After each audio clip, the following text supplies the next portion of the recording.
Assalamualaikum warahmatullahi wabarakatuh. Saya Asep Suryana, calon guru penggerak Angkatan 11 Kabupaten Lampung Barat tahun 2024 akan menyampaikan aksi nyata diseminasi pemahaman dan penerapan budaya positif di SD Negeri 1 Sukapura, Kecamatan Sumberjaya, Kabupaten Lampung Barat.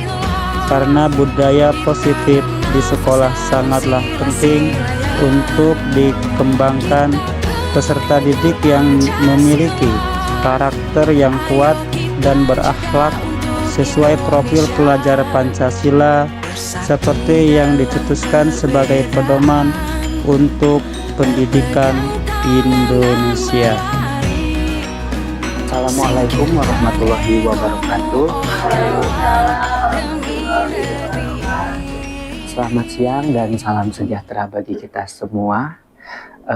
Alhamdulillahirrabbilalamin, siang hari ini kita diberikan kesehatan, baik nikmat jasmani maupun rohani, dan tidak ada satu kekurangan apapun untuk melakukan kegiatan kita.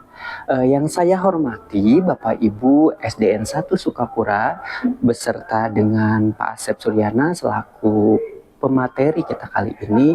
Jadi tujuan hari ini kita berkumpul di sini adalah kita mendengarkan materi dari Pak Asep dalam aksi nyatanya di program Guru Penggerak Angkatan 11 ini, yaitu adalah pemahaman dan penerapan budaya positif khususnya di sekolah SD Negeri 1 Sukapura. Saya mewakili daripada sekolah berharap banyak sekali kepada Bapak dan Ibu dalam materi ini kita bersama-sama untuk mendengarkan dan mengikuti apa nanti yang disampaikan oleh Bapak Asep Suryana. Dan untuk kedepannya tentunya kita berharap kemajuan SD Negeri 1 Sukapura semakin lebih ditingkatkan kembali. Nah, dari itu saya mengajak kepada Bapak dan Ibu untuk serius mengikuti kegiatan-kegiatan ini. Adapun nanti materi yang akan disampaikan oleh Bapak Asep semuanya akan dikupas dengan secara mendalam. Nah, mungkin sambutan dari saya itu saja. Saya akhiri, wabillahi taufiq wal hidayah. Wassalamualaikum warahmatullahi wabarakatuh. Mungkin langsung dilanjutkan oleh Pak Asep ya Pak Asep. Waktu dan tempat kita persilahkan. Assalamualaikum warahmatullahi wabarakatuh. Alhamdulillahirrabbilalamin wa binasta'inu ala umuri dunya waddin wa ala alihi wa sahbihi ajma'in. Yang terhormat Ibu Kepala Sekolah SD Negeri 1 Sukapura atau yang mewakili, beserta Bapak Ibu Guru, dan mudah-mudahan selalu dalam lindungan Allah Subhanahu wa Ta'ala dan diberikan kesehatan jasmani rohaninya sehingganya kita dapat berkumpul bersama di ruangan gedung SD Negeri 1 Sukapura ini yang sangat megah. Salawat serta salam kita sanjungkan kepada Hariban Alam Nabi besar Muhammad Sallallahu Alaihi Wasallam. Mudah-mudahan kita selalu mendapatkan syafaatnya sampai di yaumil akhir. Amin ya Allah ya Rabbal Alamin. Baik Bapak Ibu, sebelum menyampaikan aksi nyata diseminasi pemahaman tentang budaya positif, sebelumnya kami mohon maaf karena seharusnya Bapak Ibu istirahat dan adanya kegiatan ini sehingganya Bapak Ibu tidak bisa istirahat dan mengikuti kegiatan aksi nyata diseminasi pemahaman dan penerapan budaya positif di SD Negeri 1 Sukapura ini.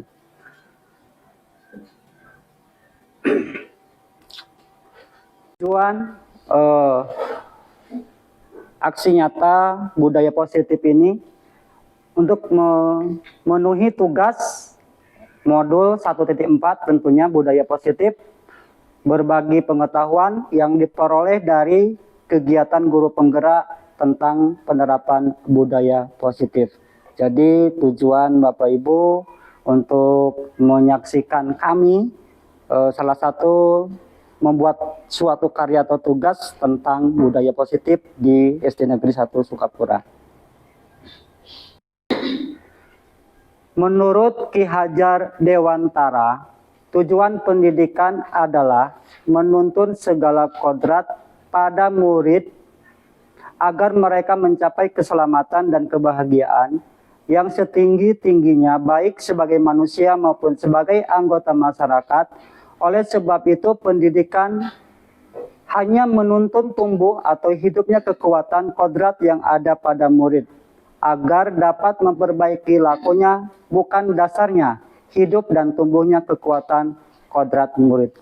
Jadi menurut Ki Hajar Dewantara, pendidikan itu kita hanya menuntun murid, ya tidak harus menuntut murid. Ini menurut Ki Hajar Dewantara sesuai kodrat, ya sesuai kodrat alam maupun kodrat zaman.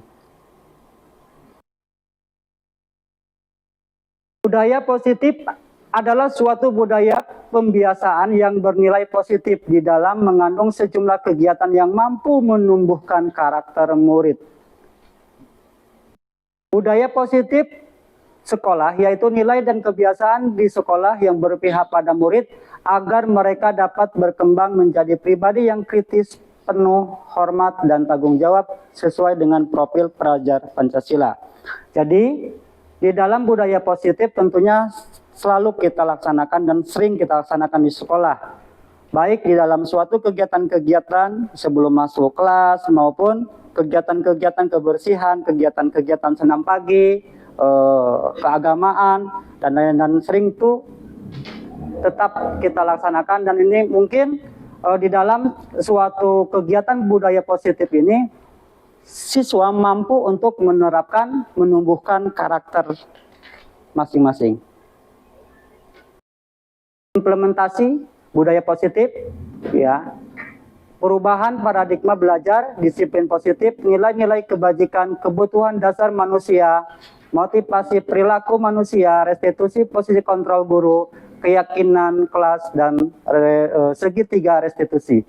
Jadi ya ke depan inilah yang akan disampaikan dari perubahan paradigma belajar, disiplin positif, nilai kebajikan, kebutuhan dasar manusia, motivasi perilaku, restitusi posisi kontrol guru, keyakinan kelas, segitiga restitusi.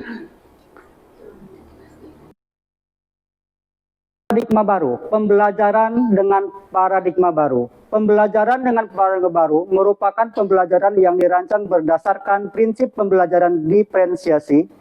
Paradigma baru dalam pendidikan yang bertujuan untuk menekankan pada pengembangan keterampilan seperti keterampilan berpikir kritis, kreativitas, kolaborasi, komunikasi, pemecahan masalah, dan literasi, serta mewujudkan profil Pancasila. Nah ini profil pelajar Pancasila bagannya dari berketuhanan yang Maha Esa, bergotong royong, kreatif, bernalar kritis, mandiri, berkebinekaan global. Menurut Dr. William Glasser, perubahan paradigma belajar, teori kontrol, ilusi kontrol. Ilusi guru mengontrol murid. Ilusi bahwa semua penguatan positif, efektif, dan bermanfaat. Ilusi bahwa kritik dan membuat orang merasa bersalah dapat menguatkan karakter. Ilusi bahwa orang dewasa memiliki hak untuk memaksa. Ini menurut William Glasser, Bapak Ibu, ya bahwasanya guru harus memiliki kontrol ya terhadap murid.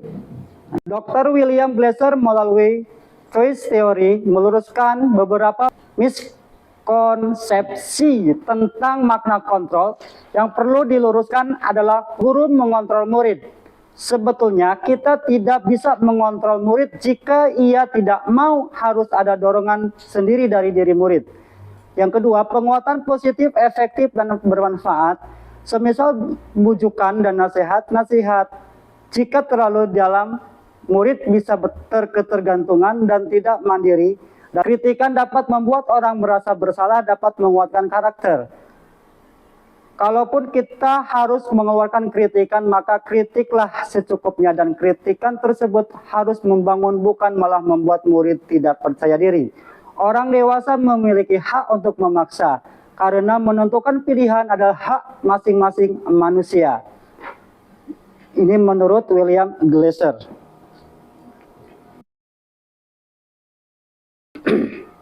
Ini paradigma stimulus respon, ya. Stimulus respon, teori kontrol. Stimulus respon, realitas kebutuhan kita sama, realitas kebutuhan kita berbeda. Semua orang melihat hal yang sama, setiap orang memiliki gambaran berbeda.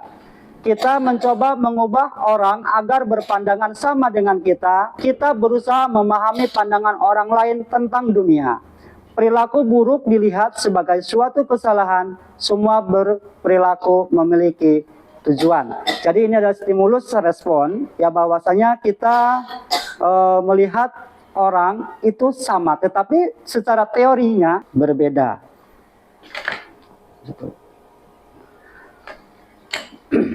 Perubahan paradigma belajar dalam membangun budaya positif, sekolah dapat menyediakan lingkungan yang positif, aman, dan nyaman agar murid mampu berpikir, bertindak, dan mencipta dengan merdeka, mandiri, dan bertanggung jawab. Nah, ini Bapak Ibu disiplin positif, ya, disiplin berpositif tentang teorinya. Disiplin diri membuat orang menggali potensinya menuju sebuah tujuan apa yang dia hargai. Namun dalam upaya kita, makna di kata disiplin telah berubah menjadi sesuatu yang dilakukan seseorang pada orang lain untuk mendapatkan kepatuhan. Kecenderungan umum adalah menghubungkan kata disiplin dengan ketidaknyamanan, bukan dengan apa yang kita hargai atau mencapai suatu tujuan mulia.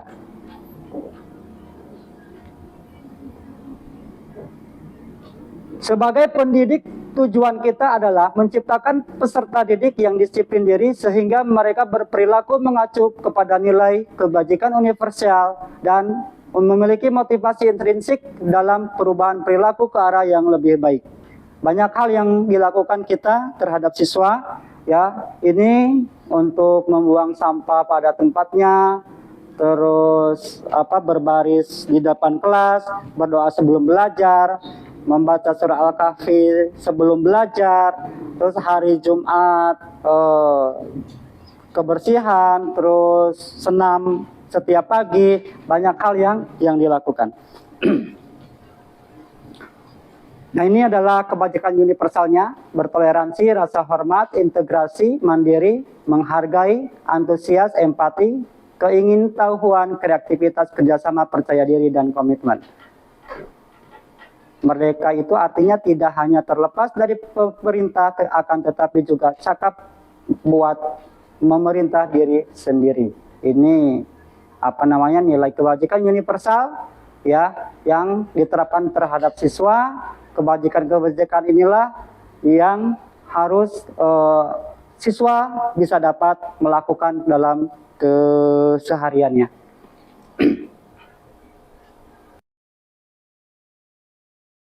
Ini menurut William Glasser, ya, tentang kebajikan, dan Dian Gossen tentang nilai-nilai kebajikan, yaitu dalam profil pelajar Pancasila: beriman kepada Tuhan Yang Maha Esa, berakhlak mulia, mandiri, bernalar kritis, kebinekaan global, bergotong royong, dan kreatif.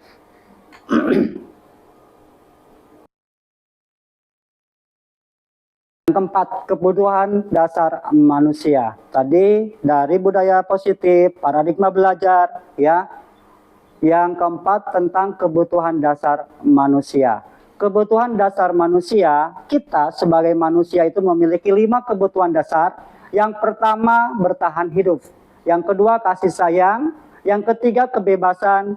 Yang keempat, kesenangan. Dan yang kelima, penguasaan. Tentunya dari 5 kebutuhan dasar ini, ya, kita semua harus memiliki yang dominan. Yang dominan itu kalau pribadi itu kebebasan. Itu paling enak sebetulnya.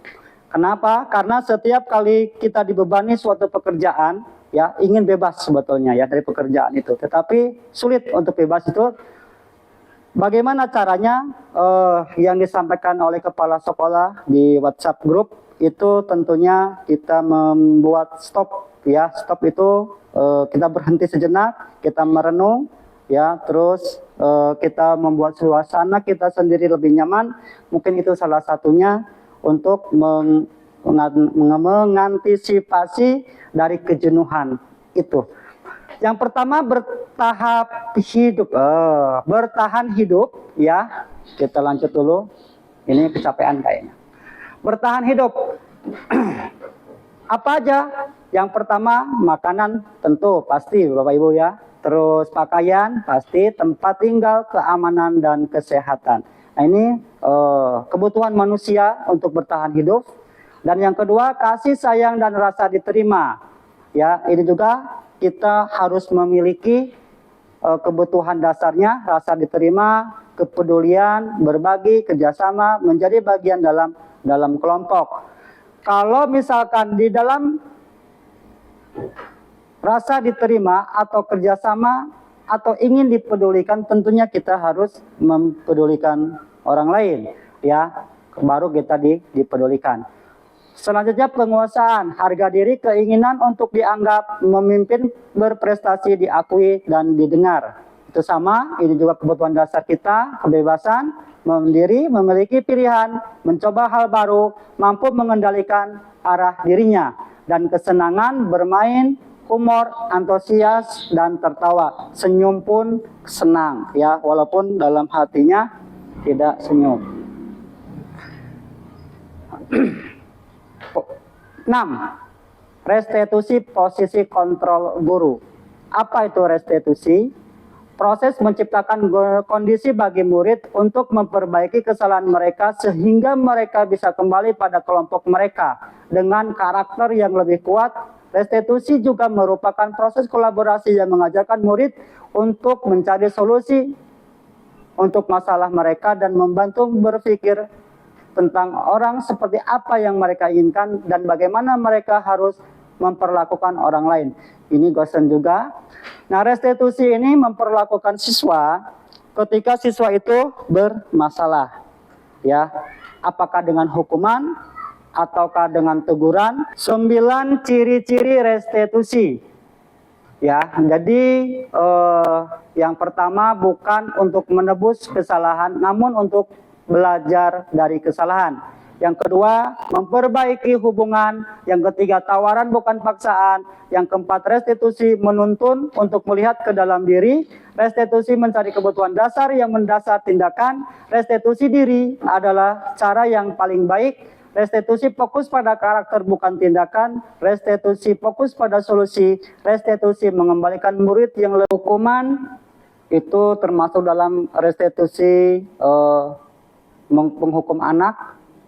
Itu tidak terencana atau tiba-tiba, murid tidak tahu apa yang terjadi atau tidak dilibatkan, bersifat satu arah berupa hukuman fisik. Ini jenis-jenis hukuman.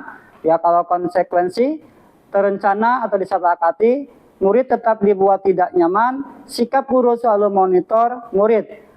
Dan restitusi, proses menciptakan kondisi bagi murid untuk memperbaiki kesalahan. Proses kolaboratif yang mengajarkan murid untuk mencari solusi permasalahan. Jadi hukuman, konsekuensi dengan restitusi, ya. Jadi kalau untuk restitusi ini adalah walaupun anak itu salah, ya, kita bagaimana cara menangani anak itu agar tidak merasa bersalah atau rasa takut, ya. Jadi solusinya kita membuat suatu memvalidasi identitas, maksudnya itu menyembunyikan identitas ketika anak itu panggil ke kantor, baru kita nasihati.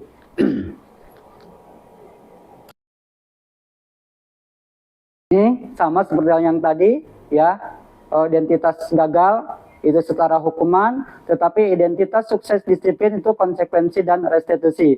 Tapi lebih baik di dalam restitusi. Konsekuensi sesuatu harus terjadi, restitusi merupakan feeling, diulangi lagi dan kembali ke ke kelompoknya atau ke teman-temannya. 5 posisi kontrol guru, ya, itu penghukum, pembuat merasa bersalah, teman, pemantau atau manajer. Kita lihat berikutnya. Apa kata dia Samsiati Rajasa MS. Disiplin positif restitusi. Salah satu program yang dikembangkan adalah 5 posisi kontrol.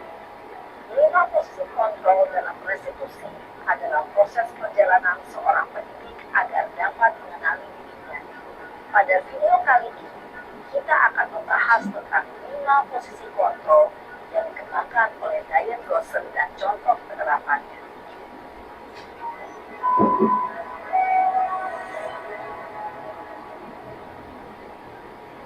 Lima posisi kontrol itu adalah: 1. Posisi penghukum. 2. Posisi pembuat merasa bersalah. 3. Posisi teman. 4. Posisi pemantau atau monitor. Dan 5. Posisi manajer.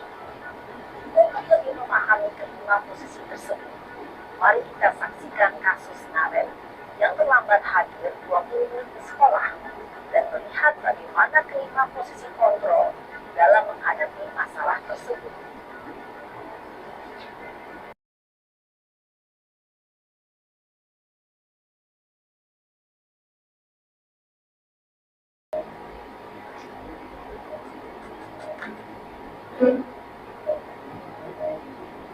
Naren! Sini kamu! Selalu terlambat. Kamu deh, pasti terlambat. Saya Apa? Apa coba? Alasan kamu apa lagi? Kapan sih kamu tidak terlambat? Malas sekali ya kamu jadi anak. saya Dasar pemalas. Gak kapok-kapok sih kamu. Sudah berapa kali terlambat? Sana, kamu keliling lapangan basket 2 kali. kenapa saya harus melakukan basket, Bu? Kenapa? Kamu melawan ibu? Berani-beraninya jawab. Sudah terlambat, masih berani jawab pula. Sekarang, keliling lapangan basket 5 kali sekalian. Biar kapok. Cepat. Pergi sana ke lapangan basket. Posisi penghukum biasanya berbicara dengan nada tinggi, menghakimi, menunjuk-nunjuk, menyakiti, dan menuduh. Hukuman bisa berupa fisik maupun psikis. Ibu dan bapak guru hebat. Dampak yang terjadi pada murid ketika guru berada pada posisi penghukum adalah murid cenderung akan memberontak, bahkan berupa dendam.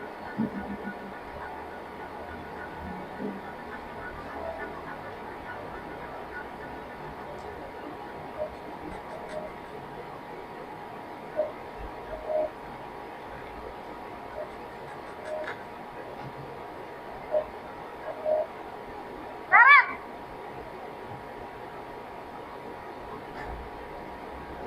Selamat pagi, Bu. Naren! Kamu kenapa terlambat lagi, nak? Ya Tuhan, Naren. Kamu senang ya bikin ibu susah ya? Kalau kamu terlambat lagi, nanti ibu yang ditegur bapak kepala sekolah, nak. Disangka ibu tidak bisa membina kamu. Duh, gimana ini? Maaf, Bu. Duh, Gusti Naren. Kamu suka ya kalau ibu ditegur bapak kepala sekolah? Terus, sekarang ibu harus tulis apa ini di buku absen? Ini kamu sudah sering terlambat loh. Ibu harus apa coba? Maaf, Bu. Maaf sekali. Ya sudah, lain kali jangan bikin ibu susah lagi anak ya. Ibu tidak akan kuat lagi kalau kamu begini terus. Bisa jantungan kalau ibu ditegur bapak kepala sekolah. Sana cepat ke kelas. Maaf ya, Bu. Maaf sekali. Posisi pembuat rasa bersalah dengan nada tenang, cenderung lembut, namun kata-kata yang diutarakan membuat murid merasa menjadi orang yang gagal, memandang buruk dirinya sendiri, merasa tidak berharga, dan tidak sanggup membahagiakan orang lain. Ketika guru mengambil posisi pembuat rasa bersalah, murid akan menganggap dirinya yang bersalah dan dia akan menyimpan. Naren!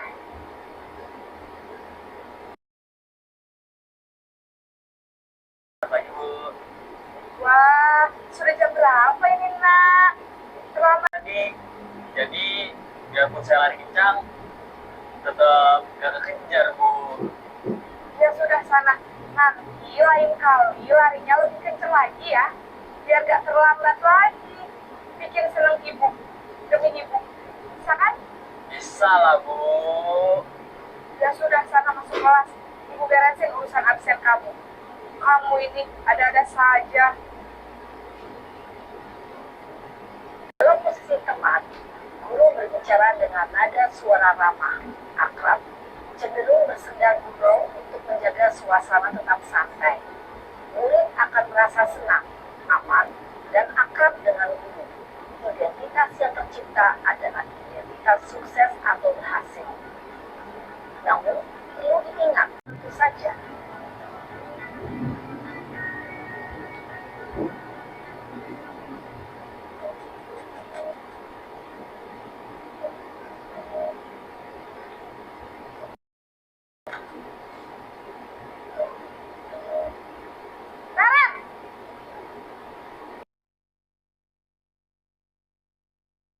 Pagi, Bu.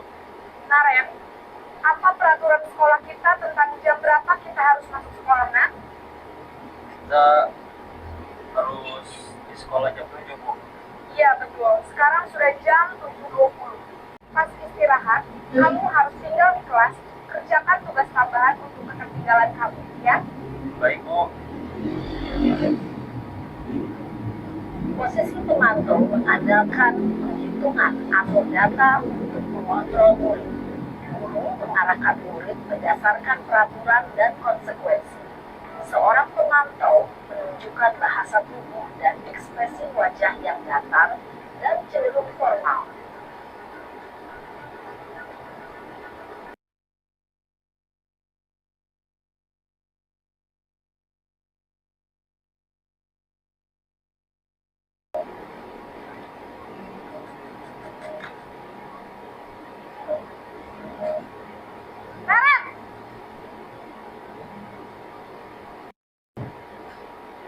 Selamat pagi, Bu.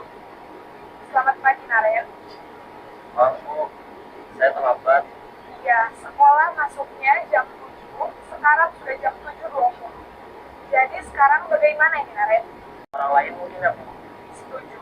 Jadi, apakah Naren meyakini prinsip saling menghormati tersebut? Iya, Bu. Saya meyakininya. Apakah Naren bersedia memperbaiki masalah keterlambatan ini? Bersedia, Bu. Bagaimana kamu akan perbaiki masalah keterlambatan ini? Saya akan coba untuk tidak lupa menyetel alarm saya, Bu. Baik, kalau Naren mau menyetel alarm di rumah, ada orang yang kira-kira bisa bantu mengingatkan tidak? Pulang sekolah akan segera saya lakukan.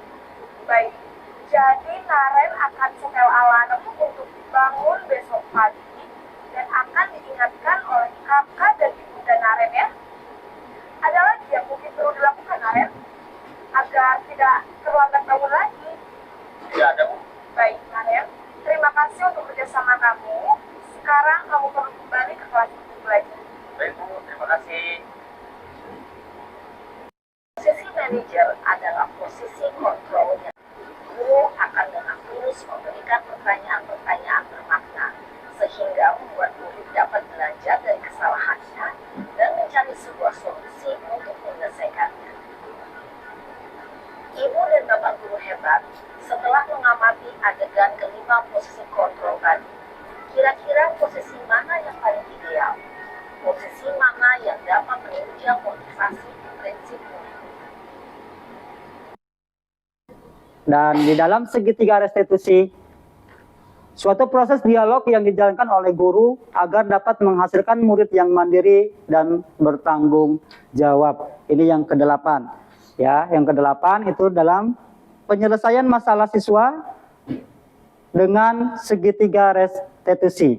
Yang pertama, menstabilkan identitas, menanyakan keyakinan, validasi tindakan yang salah. Ini video tentang penerapan segitiga restitusi. Tentang salah satu program disiplin positif yang diterapkan di lingkungan sekolah yang dikenal dengan nama restitusi.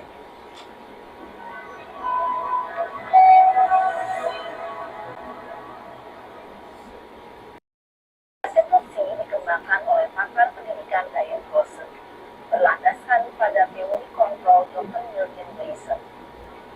Segitiga restitusi adalah suatu proses dialog yang dijalankan oleh guru atau orang tua agar dapat menghasilkan murid yang mandiri dan bertanggung jawab. Pada saat guru di posisi manajer, aspek yang dikembangkan pada murid adalah motivasi intrinsik, sehingga penanaman nilai-nilai kebajikan dapat tumbuh dan berkembang menjadi suatu kebiasaan positif yang akhirnya membentuk karakter. Proses dialog ini terdiri dari 3 langkah yang digambarkan pada ketiga sisi pada segitiga restitusi. Sisi pertama adalah menstabilkan identitas.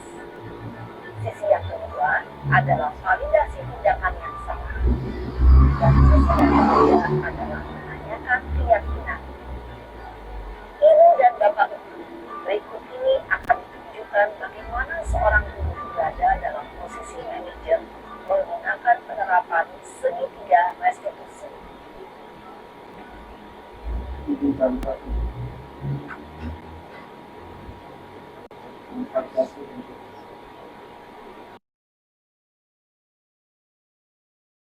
Bicara. Ya, Pak. Sudah lama nggak ketemu Sarah? Kenapa hari ini ada di sini? Kesel, Pak. Kesel banget. Masa aku dikatain tukang fitnah, Pak? Ya aku marah lah. Aku gak dikatain Eka di depan kelas. Kesel banget. Oh gitu. Ya pasti kamu marah dan kesal. Bapak juga akan marah apabila ada yang menuduh Bapak seperti itu. Pada saat itu, kamu mau melakukan apa? Ya saya langsung ngatain Eka lah, Pak. Kesel banget. Saya bentak-bentak dia di depan teman-teman lain. Oh begitu. Pasti kamu melakukan seperti itu karena suatu alasan tertentu, bukan? Iyalah, masa saya diam saja, Pak? Ya saya bela diri lah. Masa saya dituduh tukang fitnah? Ya wajar lah. Mempertahankan harga diri itu sesuatu yang penting buat kamu. Untung kamu tidak bertindak lebih gagah lagi. Hanya meminta-minta. Iya, Pak. Untung saya masih bersabar dan hanya meminta saja. Sudah bungkus padahal. Saya pasti bela diri lah. Ya pasti ya. Tapi kamu memilih untuk tetap bertahan dan bersabar. Kamu memilih untuk tidak berbuat lebih parah lagi. Nah, sekarang coba kita lihat lagi tindakan kamu yang mentak-mentak Eka di kelas. Tindakan kamu itu kira-kira sesuai dengan keyakinan kelas atau prinsip kamu tidak? Enggak lah, Pak. Capek, Pak, jadi pemarah. Jadi keyakinan atau prinsip mana yang kurang sesuai dengan keinginan kamu? Ya, saya sebenarnya sangat menghargai orang lain. Mungkin saat itu saya menjadi emosi. Jadi, tidak menunjukkan sikap itu. Kamu meyakini tidak? Menghargai orang lain itu penting buat kamu. Yakin lah, Pak. Iya, setuju. Kita harus saling menghargai. Namun, ada juga keyakinan yang kita sepakati yang perlu kita jalankan apabila kita sedang marah, bukan? Ya, saya bisa proaktif. Mulai dengan diri sendiri. Saya bisa jadi lebih sabar, mengambil waktu jeda untuk berpikir mau apa selanjutnya. Kira-kira kamu bersedia memperbaiki masalah ini tidak? Sedia, Pak. Kalau kamu memperbaiki masalah ini, kamu akan menjadi orang seperti apa? Saya akan menjadi orang yang bertanggung jawab kali ya, Pak. Dan senantiasa proaktif. Iya, menurut kamu bagaimana rasanya menjadi orang seperti itu? Ya nyaman lah. Bangga bisa Baiklah kalau begitu. Yuk kita pikirkan bagaimana memperbaiki masalah ini.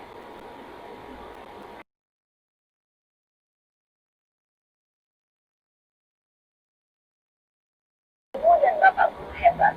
Baru saja kita menyaksikan contoh bagaimana seorang guru berada dalam posisi manajer menggunakan penerapan segitiga restitusi.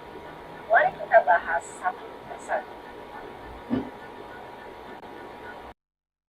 Pada sisi pertama, menstabilkan identitas berdasarkan pada prinsip bahwa membuat kesalahan adalah bagian dari proses pembelajaran. Keyakinan kelas. Keyakinan kelas bersifat lebih abstrak daripada peraturan yang lebih rinci dan konkret. Keyakinan kelas berupa pernyataan-pernyataan universal. Pernyataan keyakinan kelas senantiasa dibuat dalam bentuk positif. Keyakinan kelas hendaknya tidak terlalu banyak sehingga mudah diingat dan dipahami oleh semua warga kelas. Keyakinan kelas sebaiknya sesuatu yang dapat diterapkan dan di lingkungan tersebut. Semua warga kelas hendaknya ikut berkontribusi dalam pembuatan keyakinan kelas lewat kegiatan curah pendapat, bersedia meninjau kembali keyakinan kelas dari waktu ke waktu.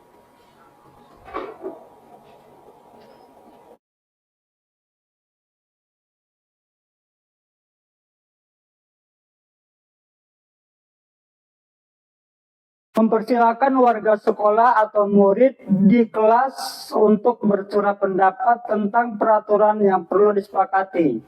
Mencatat semua masukan-masukan murid di papan tulis atau di kertas, di mana semua anggota bisa melihat hasil curahan pendapat. Susunlah keyakinan kelas sesuai prosedur, pembentuk keyakinan kelas, gantilah kalimat-kalimat dalam bentuk negatif menjadi positif. Contohnya, kalimat negatif jangan berlari di kelas atau koridor. Kalimat positifnya berjalanlah di kelas atau koridor. Oke, baik Bapak Ibu. Kita sudah membuat keyakinan kelas di kelasnya masing-masing. Tentunya dalam kalimat positif, dan itu harus disepakati oleh murid, ya, disepakati oleh murid, di mana murid tersebut setelah menyepakati berarti kan harus mengikutinya. Kita tidak bisa merintah bahwasanya Anda, misalkan kamu, misalkan siapa, itu tidak boleh ribut, tetapi kalau disepakatan kelas atau keyakinan kelasnya ada, ya berarti itu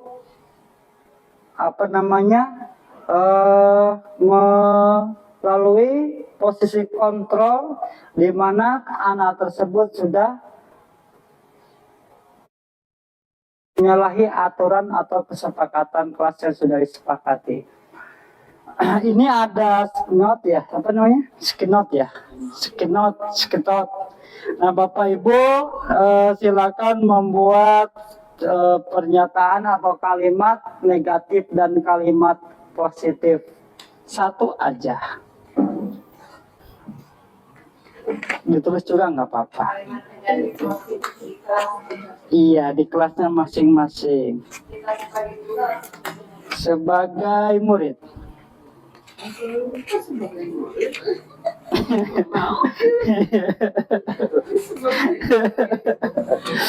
Bu Al, iya.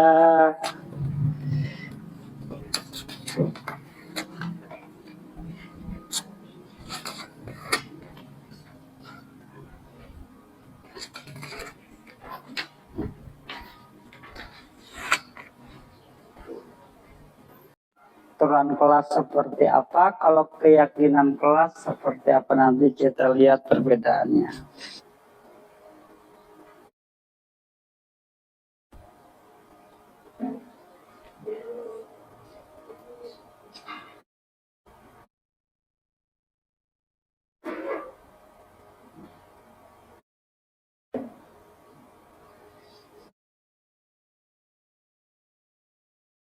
akan ditempel.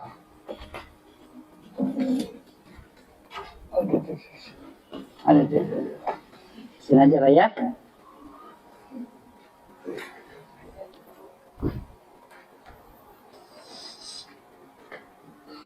Al, sudah? Sudah, silakan dibaca Bu Al.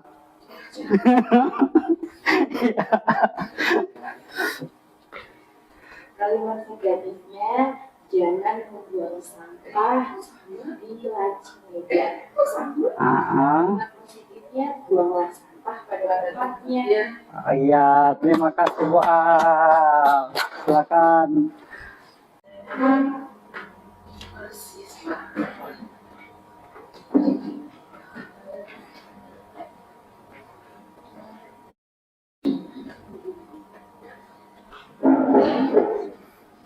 Iya Ibu, terima kasih. Lanjut.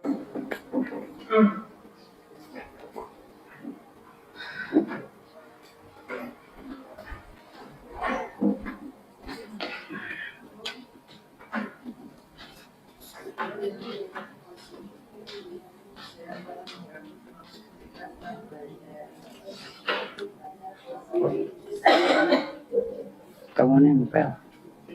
Goyang dia.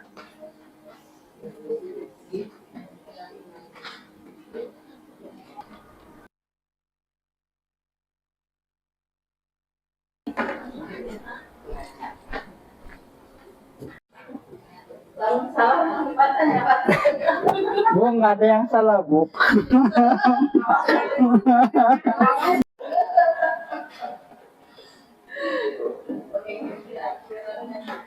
Ya, Bu, ayo. Jadi, Ya.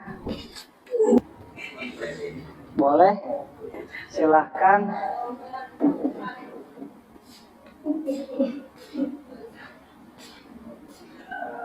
Baik, di sini saya akan membacakan untuk yang pertama kalimat negatifnya.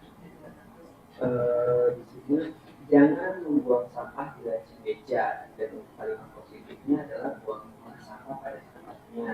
Kemudian ada lagi beberapa teman yang menyampaikan bahwa untuk kalimat negatifnya tidak boleh datang terlambat kecuali ada hal penting. Di sini kalimat positifnya adalah datanglah tepat waktu. Kemudian ada lagi dari teman kita, yaitu adalah kalimat negatifnya tidak boleh tidur di kelas. Kalimat positifnya adalah tetap menjaga ketertiban di dalam kelas. Oke, ya. Terima kasih Pandi. Wih, berhasil. Tentang segitiga restitusi, di mana menyelesaikan permasalahan siswa itu dengan menggunakan segitiga restitusi. Itu di situ ada menstabilkan, memvalidasi, dan menanyakan keyakinan. Berdasarkan prinsip membuat kesalahan adalah bagian dari proses pembelajaran. Berbuat salah satu wajar sebab tidak ada manusia yang sempurna. Bapak Ibu juga pernah melakukan itu. Ibu Bapak tidak mau mencari siapa yang salah, tapi ingin mencari solusi dari permasalahan ini. Kamu berhak merasa begitu. Jadi, berbuat salah itu wajar, sebab tidak ada manusia yang sempurna. Bapak Ibu juga pernah melakukan itu, misalkan. Ibu Bapak atau Bapak Ibu tidak mau mencari siapa yang salah, tapi Bapak Ibu ingin mencari solusi dari permasalahan ini. Kamu berhak merasa begitu. Ini adalah suatu kalimat di mana untuk mencari suatu atau membuat kesalahan bagian dari proses pembelajaran terhadap siswa yang melakukan pelanggaran.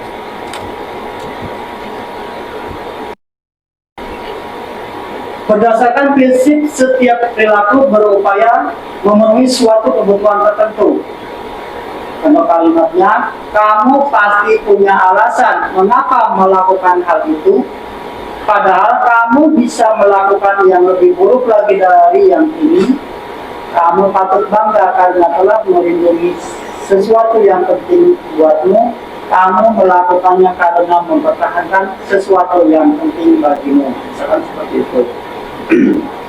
Kamu ingin menjadi orang yang lebih setia. Jadi semua permasalahan itu dikembalikan kepada si yang bermasalah. Ya, kita tanyakan keyakinan Pak seperti apa, sehingga lihat bersama, dan sudah kita laksanakan di sekolah kita bahwasanya sudah sering dilakukan tentunya dengan berbagai macam cara untuk memperlakukan siswa agar siswa lebih baik, baik dengan cara langsung memarahi, masalahkan atau menerapkan segitiga restitusi dalam menyelesaikan permasalahan siswa. Insya Allah siswa tersebut akan lebih baik. Namun banyak hal yang masukan dari rekan-rekan juga Bapak Ibu, bahwasanya penerapan segitiga restitusi satu karakter siswa berbeda-beda, terus dengan kesalahan siswa kita cari solusi yang terbaik untuk menyelesaikan permasalahan siswa. Baik Bapak Ibu, sebelum kita lanjutkan, ini ada kita ice breaking dulu. Bisa berdiri sebentar. Lama nggak Pak? Lama nggak apa-apa.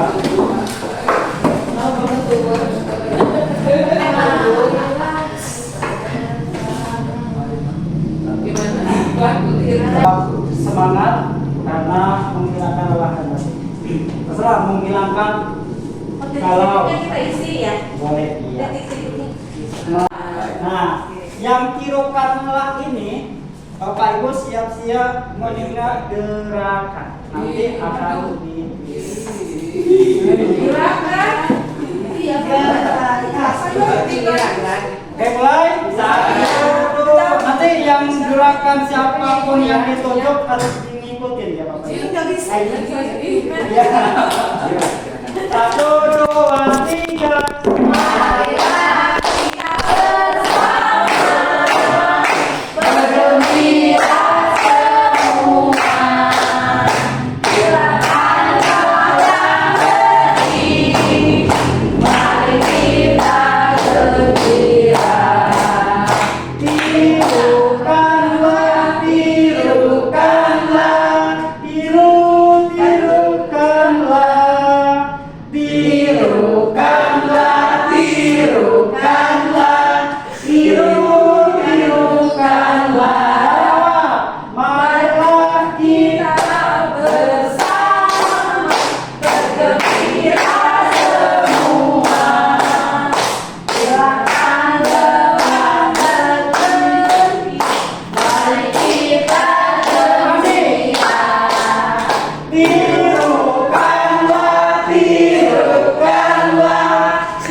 Setelah tadi kita ice breaking, kita lanjut tentang segitiga restitusi ya.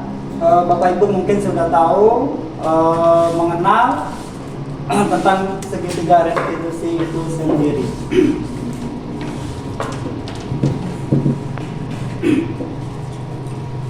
Definisi segitiga restitusi yang menciptakan murid untuk memperbaiki kesalahan, ya. Ini tentang segitiga restitusinya.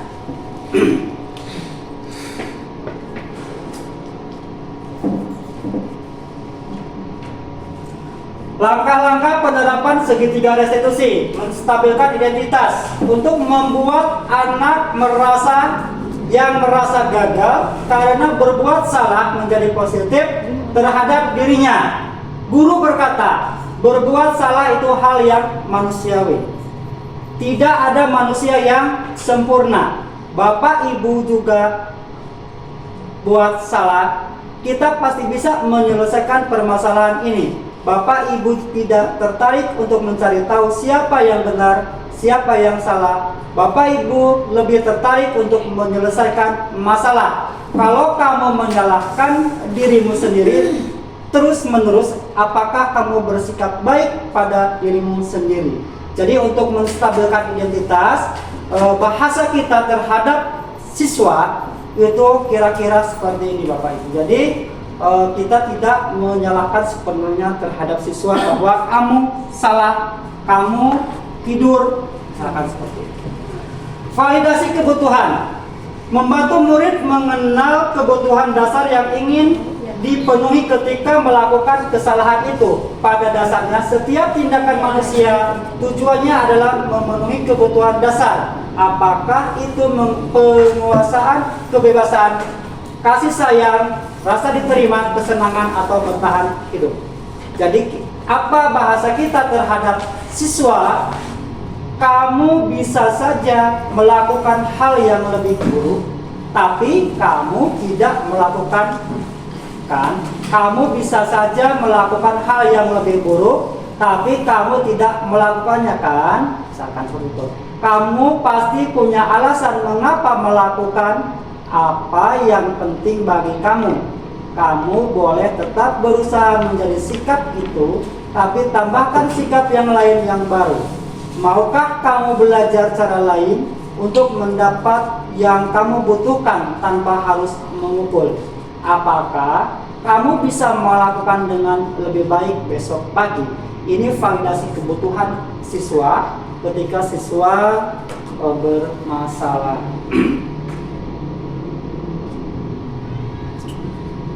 Menanyakan keyakinan.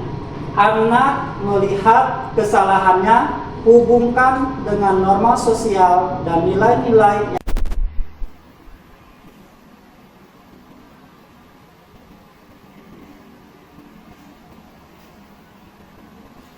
sudah.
Enggak ada yang salah.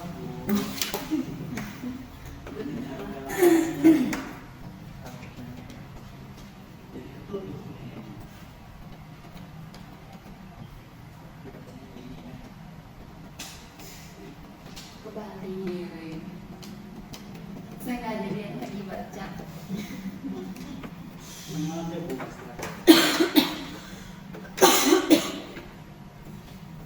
Ini bukan punya aku loh.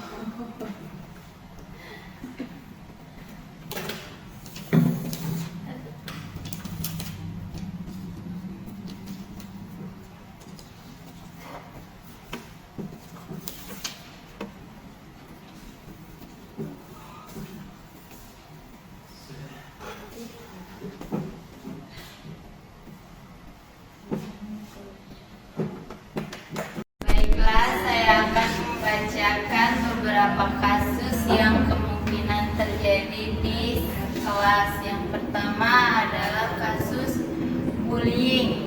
Seseorang siswa di kelas selalu diejek teman-teman dan dijauhi. Penyelesaiannya memberi pengertian kepada yang membuli agar tidak melakukan hal tersebut. Kemudian supaya bermain lagi, bermain bersama kembali. Kemudian yang kedua kasusnya tidak melaksanakan piket kelas. Penyelesaiannya mengajak siswa tersebut untuk mengingatkan kembali tentang konsekuensi yang telah disepakati. Kemudian yang ketiga,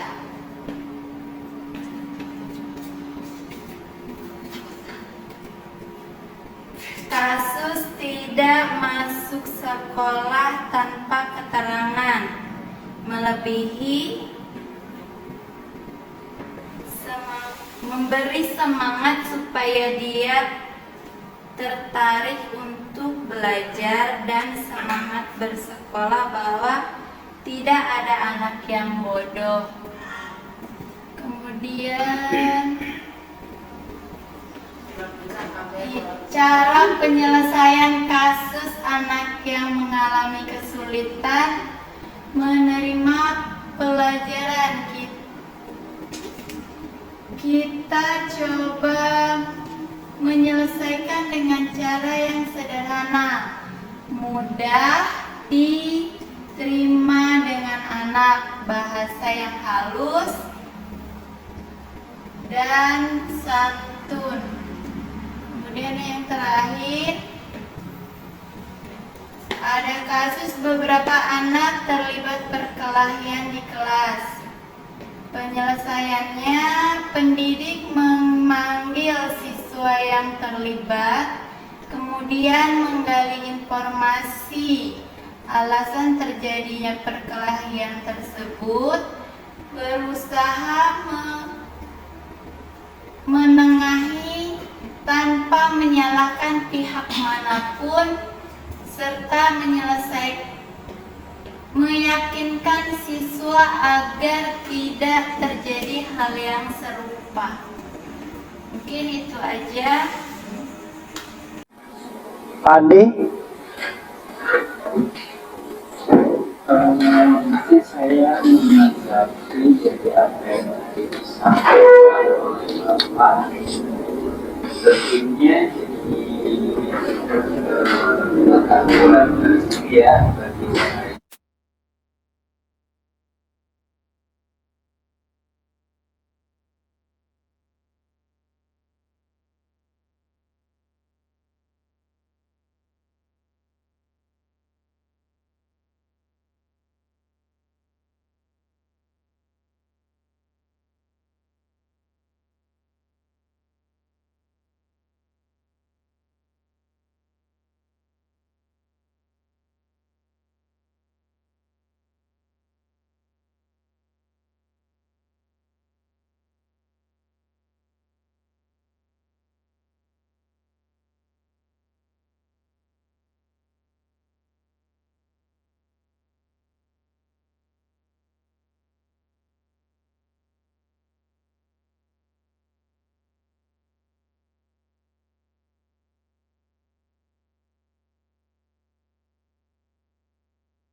Ini ilmu baru ya, sangat menarik sekali. Dan tanggapan dari kami,